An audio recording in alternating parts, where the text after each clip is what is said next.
All right, before you listen to this little rant I put together of what I think British Top Gear got wrong about the Kia Stinger, I just want to make a little correction. In it, I stated that my Focus ST has a tire width of 245. It's actually 235, and that my GTI has a tire width of 235. It's actually 225. Doesn't change how I feel about the whole tire situation, which you'll hear about in the rant. But anyway, yeah, just want to do that correction before you listen to it. All right, what's going on? Jeff White here. Let's see, the date today is March 20th, 2017. If you watch the most recent British Top Gear, so season 25, which just aired the other day as episode 4, Rory does the Kia Stinger and the Hyundai i30N hatchback, hot hatch. Well, we don't get that car in the United States, but we do get the Kia Stinger. And just a little why I think this is titled What British Top Gear Got Wrong About the Kia Stinger. Now, they pretty much summed it up to say it's too much money and it's too heavy. Now, they drove it against another hot hatch, or they drove the Hyundai against another hot hatch, but they didn't drive the Kia Stinger against anything. And so a little background on why I believe that they got it wrong about the Kia Stinger is, okay, I am on the Kia Stinger Experience Tour. And if you don't know what the Kia Stinger Experience Tour is, it is a 9-city tour that Kia is doing to compare the Kia Stinger against 3 competitors. So people come, they register, they can drive a competitor and then the Kia Stinger to it back to back. The 3 competitors we have are the Audi A5 Sportback 2.0 Turbo, the BMW 640i Grand Coupe, and the Porsche Panamera 4, the newest, Panamera pretty much with the base engine with all-wheel drive. Now, we're comparing it to those cars, and I can tell you that I've done 4 cities so far, and driven it on multiple different services and multiple different types of courses that we set up, which I think way better simulate real-world driving than like going to a track. And it, out of those 4 cars, the Kia Stinger and then all those 3 competitors, I would rather have the Kia Stinger. The BMW is it's like an $89,000, $90,000 car. This one has the M wheels, M steering wheel. So it's got like an M performance package. So it's a little bit up from the base Grand 640 Grand Coupe. So 3-liter twin power inline 6. And that is my least favorite car to drive. The dashboard's super high and bulky, and the A-pillars are bulky. The windscreen is real laid back. And when I drive all 3, and I drive the Stinger, or I drive in one, which I have to do. I have to ride right seat with the consumer. But I've also done hot laps in the competitors when it's wet. We do the driving instead of them. And I've done those as competitors. And it's like, and then you give rides every once in a while too. So I've gotten to drive all of them. The Audi is awesome. I drove it back from getting tires one day. It is awesome on the road. It's a great road car. But 2-liter turbo engine. And the thing starts at like 40... in the 40s of thousands, for 252 horsepower. Now, you could go with an Audi S5 Sportback, and that would get you close in terms of performance figures to the Stinger. 0 to 60 in 4.5 seconds, so it's 0.2 faster than the stated one of the Stinger. 354 horsepower, so not as much horsepower. And this is all stated, this is Audi USA stuff. I'm comparing to US models, not European models. But they complained about the price of it. But when you compare it, it's like I look at what driving experience I'm getting out of it, and it's more fun to drive. Now, where does the Kia Stinger have the deficiency? The deficiency, the way I look at it, is in the tire setup in terms of width.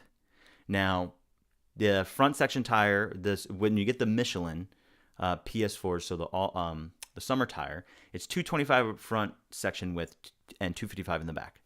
Now, I just did... me and a friend, customer of mine, just restored his 87 911 Targa. And this had the turbo twist wheels from the Carrera, not the turbo actually from the 996, but the 996 Carrera wheels. And those were 225 up front and 255 in the rear. And that doesn't have that much weight up front. And the thing handles really good. It handles nice with the Bilstein shocks and all of the bushings replaced on the 87 911 Targa. But it has the same tire setup as the Stinger. The Stinger has an engine up front. So I have a GTI, 2017 GTI, and a 2016 Ford Focus ST. The GTI has 235s all the way around. The Focus has, off the top of my head, 245s all the way around. And that thing grips. So I would think maybe a little bit more tire up front. If you wanted to go real crazy, 255s, if you could fit them. I don't know. Either way, that's where I think the deficiency is. But if you look at it as a Grand Touring car, you're not, we will find like the limit of the front tire on these courses when we're doing our hot lap. You'll feel where that limit is, especially this last time in Charlotte. Like the surface was a very noisy surface so it would get the tire to howl very quickly. And loud and a lot, based, compared to the other surfaces around. And this surface is really good. And when it was wet out, I mean, the Stinger, and we did the hot laps, and the whole parking lot, or not parking lot, but area we were in was just had a sheen on it. And the Stinger handled flawlessly, I thought, when we were doing our hot laps for the consumers. Now I was driving the all-wheel drive, and you can put the all-wheel drive in a special mode and put it, you go to custom, and then you can put like the all-wheel drive system in comfort, so it goes 50-50, and then the suspension in comfort, steering in sport. And it's kind of, I like the way that you can set it up. Now, back to the competitors, because on Top Gear, they went to compare to the Germans. Of course, who are they going to compare to? The Germans, which is exactly what this car is targeted as. Now, I don't believe that you can buy for the $50,000 in the United States. That is, if you don't get all-wheel drive, it's a low $50,000 price. If you get like a GT2 fully, which is the way I would think that most people, if you're going to spend that kind of money, you should just spend the money and get it. 3.3 liter twin turbo, V6, 365 horsepower. With the Brembo brakes, because if you get the 2 liter turbo, you don't get the Brembo brakes. Get it the best GT2 with the limited slip, which are going to be limited at first here with these introduction type models, at least here in the United States. But when you do that, it's coming out so much less expensive than the Germans. And they were talking about the build quality, kind of. It's like, it feels like Kia build quality. And it's like, yeah, but even in the I just drove a C63 AMG not too long ago, and the dash panel, that swoops down from the top part where those three, air vents are, and then swoops down to where the infotainment, where you use the dial and the trackpad thing down there. That piece you could push in, and it was like, it felt really cheap. And there was other things about the car that felt really cheap. There's things, don't get me wrong, there's things about the Kia Stinger, and I'm like, I don't know if I like the surface here, I don't like this. We don't get the fake carbon fiber here in the United States. We get either it's like a fake aluminum, but I believe it looks a little bit better. Now, I mean, it'd be cool if that was all metal, but where they're saving the cost of having to do that stuff, they have put it into the setup of the car. And that is the thing of why it's better. Now, so I'm just looking at it from driving enjoyment. What would I rather have? And the BMW you have a 640i, which is where you start to get comparable to the power. And it's like, it's crazy what you spend on a German car and kind of what you don't get out of it. I don't like driving the BMW, even just around. It's very harsh in its suspension. And I don't really enjoy driving it. The Porsche, of course, but the Porsche $108,000, and even at the base without the all-wheel drive is an $89,000 car. So you're back into that. I don't know. I just $89,000. So I don't think they were accurate in what they were saying. Bottom line is they're not accurate in what they're saying. Like, you have to buy to get it in a BMW, like where it's similar in spec. You have to get a BMW 340i 0 to 60 at 4.8 seconds. And 320 horsepower, so less power, 0.3 less of a engine liter, so 0.3 less of an engine liter. But and then a starting price of $48,950. Now, by the time you get in there and you get you know, the stuff to make it look cool, to make it look, to get the M stuff, and it's not going to be 48,950. So that's the thing about the Kia Stinger. With the GT, you get the cool wheels, you get the Brembo brakes. You're getting all that at the starting price, which you don't get that at the starting price with the Beamer. And I know every time I go on BMW and I try to price out what I think, building price of what I would buy, it's like I always have to click M Performance Package, and then that takes that price 3,000 average higher. So you're now in the 50s to get the same stuff. And you don't even have to get a GT2 in the Stinger to get Brembo brakes and those wheels, which I think are a pretty good looking wheel. I think that they're looking at the price wrong. They're comparing it to the wrong cars. I think everybody is almost comparing it to the wrong cars because it's kind of hard to compare. I just know that when I drive the competitors that we have that are more money, and then I drive the Stinger, I'd rather spend the money on the Stinger. And it's not like you're losing any practicality. You can still fold the seat flaps. You can still have a hatchback. So it's like a step up from a hot hatch to something a little bit better, which you don't have at offer in a performance aspect in the German car companies. You're getting a base regular car. It's not performant. It's like, yes, it's going to perform well, but it's not performance focused like the Stinger is. Like, at least the way that they're trying to market it.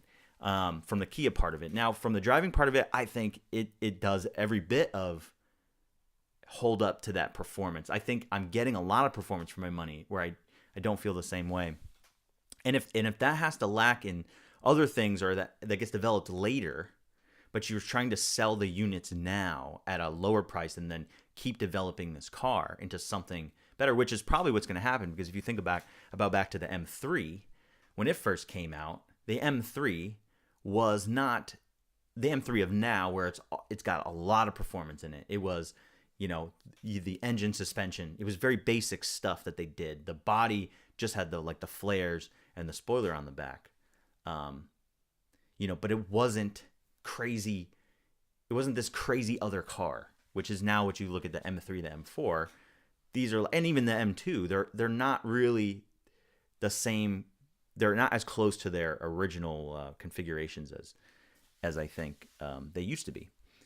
So that's all I'm trying to say. And don't get me wrong, I'm not trying to dog. I'm just trying to give another perspective on this. And I guess the Europeans have a different perspective than we do when it comes to these cars because they've been living with these cars for a long time. So they have a lot to compare to. And I think they might be kind of jaded in the fact that that they don't realize that a South Korean kind of car company that's different in ways can come over and kind of shake it up a little bit. And I think they pretty much said that the i30N did that, but not the Stinger. And I think that's where they're wrong. And I think this season of Top Gear is actually pretty cool. I think Matt LeBlanc and Chris Harris have a great chemistry and able to work together, able to joke around with each other. That we saw in the old presenters of Top Gear. They can dog on each other, but they can also be serious. They can also go and do, as we saw in the Citroen 2CV, where they can work together and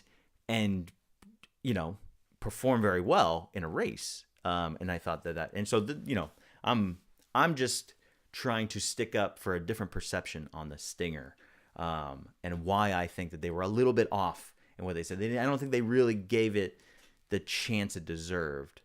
At least from my point of view. So that's all I'm trying to say about this video. And that's enough of my ranting and rambling on.